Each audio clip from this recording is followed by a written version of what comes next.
भगवते वासुदेवाय। ओम नमो भगवते वासुदेवाय। ओम नमो भगवते वासुदेवाय। ओम नमो भगवते वासुदेवाय। ओम नमो भगवते वासुदेवाय। श्रीमद् भागवत महापुराण द्वितीय स्कंद। सृष्टि वर्णन। नारद जी ने ब्रह्मा जी से पूछा, पिताजी, आप केवल मेरे ही नहीं सबके पिता, समस्त देवताओं से श्रेष्ठ एवं सृष्टि करता है। आपको मेरा प्रणाम है।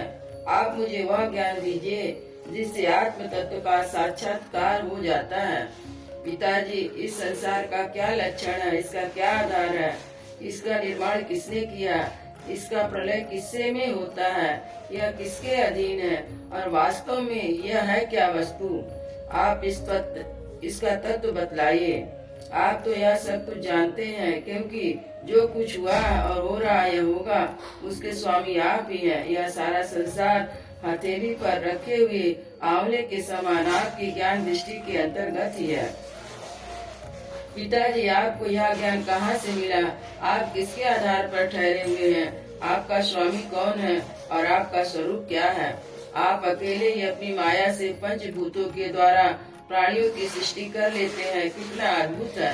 जैसे मकड़ी अनायास ही अपने मुंह से जाला निकाल कर उसमें खेलने लगती है, वैसे ही आप अपने शक्ति के आश्रय से जीवों को अपने में ही उत्पन्न करते हैं। फिर भी आप में कोई विकार नहीं होता। जगत में नाम रूप और गुणों से जो कुछ जाना जाता है, उसमें मैं एक ऐसी कोई सत असत उत्तम मध्यम अधम वस्तु नहीं देखता। तो आपके सिवा किससे उत्पन्न हुई है? इस प्रकार सबके ईश्वर होकर भी आपने एकाग्र चित्त से घोर तपस्या की। इस बात से मुझे मोह के साथ साथ बहुत बड़ी शंका भी हो रही है कि आपसे बड़ा भी कोई है क्या? पिताजी, आप सर्वज्ञ और सर्वेश्वर हैं। जो कुछ मैं पूछ रहा हूँ वह सब आप कृपा करके मुझे इस प्रकार समझाइए कि जिससे मैं आपके उद्देश्य को ठीक ठीक समझ सकूं। ब्रह्मा जी ने कहा, बेटा नारद, तुमने जीवों के प्रति करुणा के भाव से भरकर यह बहुत ही सुंदर प्रश्न किया है, क्योंकि इससे भगवान के गुणों का वर्णन करने की प्रेरणा मुझे प्राप्त हुई है। तुमने मेरे विषय में जो कुछ कहा, तुम्हारा कथन भी असत्य नहीं है, क्योंकि जब तक मुझसे परे का तत्व है जो स्वयं भगवान ही है जान नहीं लिया जाता, तब तक मेरा ही ऐसा ही प्रभाव प्रतीत होता है। जैसे सूर्य, अग्नि, चंद्रमा, ग्रह, नक्षत्र और तारे उन्हीं के प्रकाश से प्रकाशित होकर जगत में प्रकाश फैलाते हैं, वैसे ही मैं भी उस स्वयं प्रकाश भगवान के चिन्मय प्रकाश से प्रकाशित होकर संसार को प्रकाशित कर रहा हूँ। उन भगवान वासुदेव की वंदना करता हूँ और ध्यान भी, जिनकी दुर्जय माया से मोहित होकर लोग मुझे जगत गुरु कहते हैं। यह माया तो उनकी आंख के सामने ठहरती नहीं, झेप कर दूर से ही भाग जाती है, परंतु संसार के अज्ञानी जन उसी से मोहित होकर यह मैं हूँ, यह मेरा, इस प्रकार बकते रहते हैं। भगवत स्वरूप नारद, द्रव्य कर्म का स्वभाव जीव वास्तव में भगवान से भिन्न दूसरी कोई वस्तु नहीं है। वेद नारायण के पारायण है, देवता भी नारायण के अंगों से कल्पित हुए हैं। समस्त यज्ञ भी नारायण की प्रसन्नता के लिए ही है। जिनसे जिन लोगों को प्राप्ति होती है वे भी नारायण में ही कल्पित है। सब प्रकार के योग भी नारायण की प्राप्ति की ही हेतु है। सारी तपस्या नारायण की ओर ले जाने वाली है। ज्ञान के द्वारा भी नारायण ही जाने जाते हैं।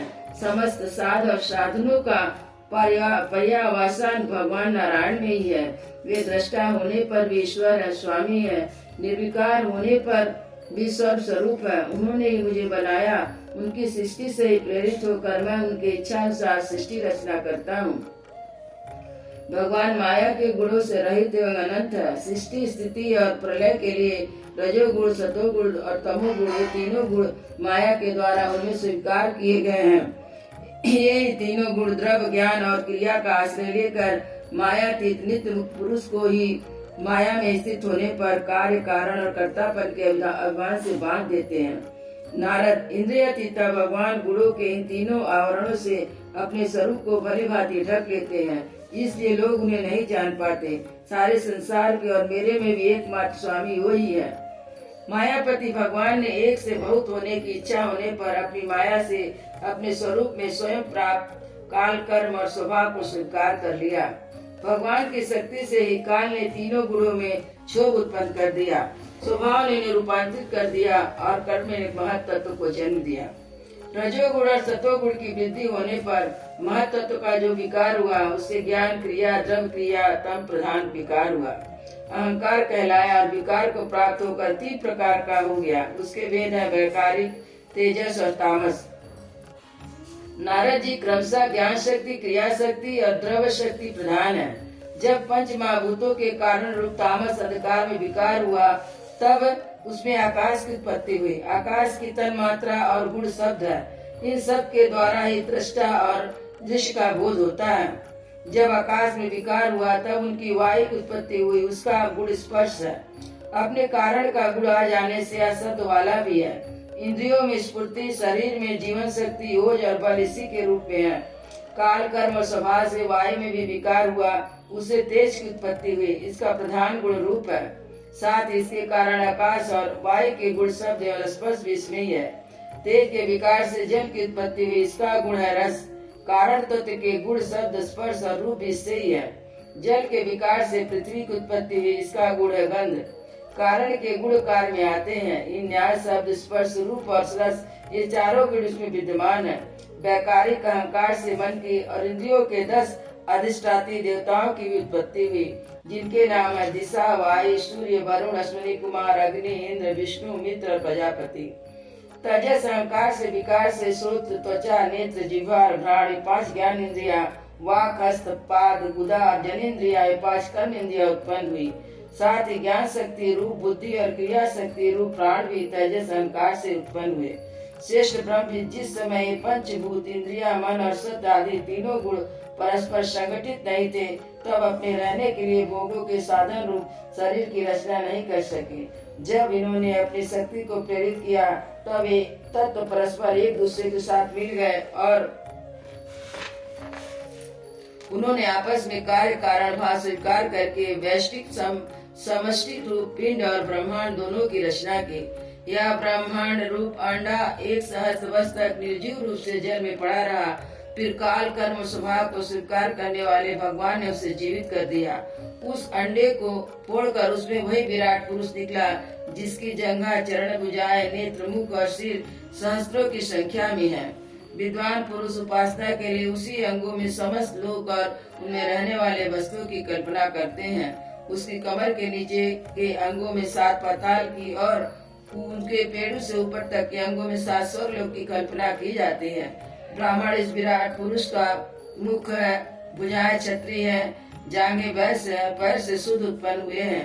पैरों से लेकर कटी पर्यंत तक 7 पाताल और भूलोक की कल्पना की गई है। नाभि में भूलोक की, हृदय में शोलोक की और परमात्मा के वक्ष स्थल में महलोक की कल्पना की गई है।